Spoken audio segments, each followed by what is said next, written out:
Could be us. So back to what I was saying. Could be us. పొగ తాగటం, మద్యం సేవించటం ఆరోగ్యానికి హానికరం. Smoking, drinking injurious to health. Friends, ఒక వృద్ధుడు చనిపోయే ముందు తన భార్యను పిలిచి ఈ 15 నగ్న సత్యాలు ఆయనకు చెప్తాడు, భార్యకు చెప్తాడు.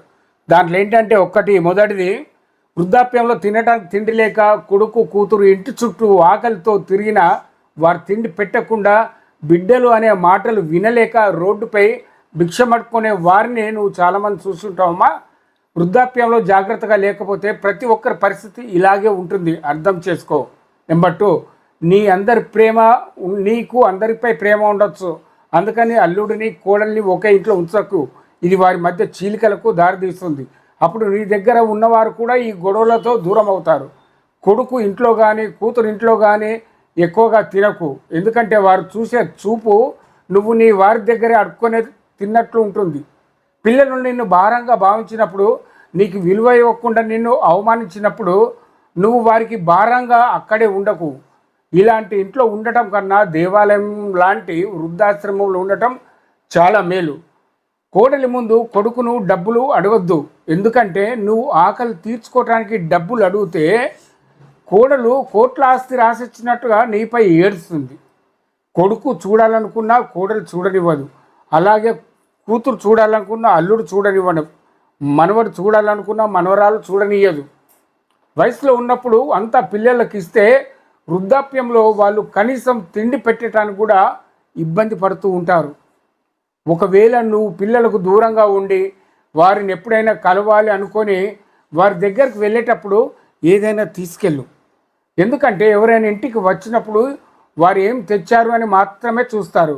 ఒట్టి చేతులతో వెళ్ళకు, అలా వెళ్తే వారి ఇంట్లో ఉచితంగా తినడానికి వెళ్ళినట్టు ఉంటుంది, నువ్వు మర్యాదను కూడా కోల్పోతావు. కొడుకు లేదా కూతురు వీరి మాటలు విని ఆస్తిని వారికి ఇవ్వద్దు. నీ దగ్గర ఉన్న నగలను, బ్యాంకులో ఉన్న డబ్బును పిల్లలకు తెలియనివ్వవు, ఎందుకంటే ఆ తర్వాత నువ్వు వృద్ధాశ్రమంలోనూ లేదా నడి రోడ్డు మీద బతకాల్సి వస్తుంది. డబ్బు ఇచ్చేంతవరకే పిల్లలు నిన్ను పీక్కు తింటారు. ఈ రోజులో పిల్లలు తల్లిదండ్రులకు వారసత్వం కాదు, డబ్బుకి వారసత్వం. ఇది గుర్తు పెట్టుకొని తెలివిగా ఆలోచించమ్మా. అమ్మ, కొడుకు కోడల మధ్య గొడవలలో తలదూర్చకు, ఎందుకంటే ముసలి వయసులో ఉన్న వారు నీ మాట వారు వినరు. నీ మాట వారు వినాలి అంటే నీ అవసరం వారికి ఉండాలి. అది లేనప్పుడు నిన్ను ఎవరు పట్టించుకోరు. ఒకవేళ వాళ్ళ మధ్యలో నువ్వు వెళ్ళి మాట్లాడితే నిన్ను అడ్డుగా భావించి నువ్వు ఎప్పుడు బయటికి పోతావా అని ఆలోచిస్తారు. తెలియని వారిని, ఇరుగు పొరుగు వారిని లోపలికి రానివ్వద్దు. సమయము, ఆశ ఎంతటి వారినైనా దొంగలను చేస్తుంది. ఇంటి పెద్ద బలహీనంగా ఉన్నారు, ఒక్కరే ఉన్నారని తెలిస్తే ఆశ మరింత ఎక్కువగా ఇంట్లో ఉన్న డబ్బును దోచుకెళ్తూ ఉంటారు. అడ్డు వస్తే చంపటానికి కూడా వెనకాడరు. ఒంటరిగా ఉన్న వృద్ధులు ఒక మూగ జీవాన్ని పెంచుకోవాలి, ఎందుకంటే పూట అన్నం పెడితే కుక్క విశ్వాసం చూపుతుంది, ఇంటికి కాపలా కాస్తుంది, ఆ మనిషికి రక్షణగా కూడా ఉంటుంది. కానీ బిడ్డలకు ఎంత చేసినా ఈ రోజుల్లో విషయాన్ని మాత్రమే కాక్కుతున్నారు. పిల్లలపై ఎంత కోపం ఉన్నా నలుగురిలో వారిని నువ్వు చులకనగా చేయవద్దు, నీ పెంపకానికి ఒక మచ్చలాగా ఉంటుంది. అవమానంతో అల్లుడు ఇంట్లో, కోడలి ఇంట్లో పరాయి వారిలా, అవమానంతో అల్లుడింట్లో కోడలింట్లో పరాయి వారిలా ఉండే వారికన్నా నువ్వు నీ ఇంట్లో మహారాణిగా ఉంటే మంచిదమ్మా. నీ పేదరికముని ఎవరికి చెప్పకు, చెబితే మీ పేదరికం చూసి నువ్వు దురదృష్టవంతురాలిగా పరిగణిస్తారు. ఒంటరి జీవితం చాలా వరకు నరకంగా ఉంటుంది. ప్రతిరోజు దేవుడిని ప్రార్థించటం మర్చిపోకు, అది నీ ఒంటరితనాన్ని, వృద్ధాప్యంలో నువ్వు పడే బాధను తగ్గిస్తుంది. దేవుడిని ప్రార్థిస్తే అంతా మంచి జరుగుతుంది. నీ దగ్గర డబ్బు, బంగారం, విలువైన వస్తువులు ఏమీ లేవని తెలిసినప్పుడు అనుకున్న నీ బంధువులే నిన్ను భారంగా భావిస్తారు. నీతో ఎంత తక్కువ మాట్లాడితే అంత మంచిది అని భావిస్తారు.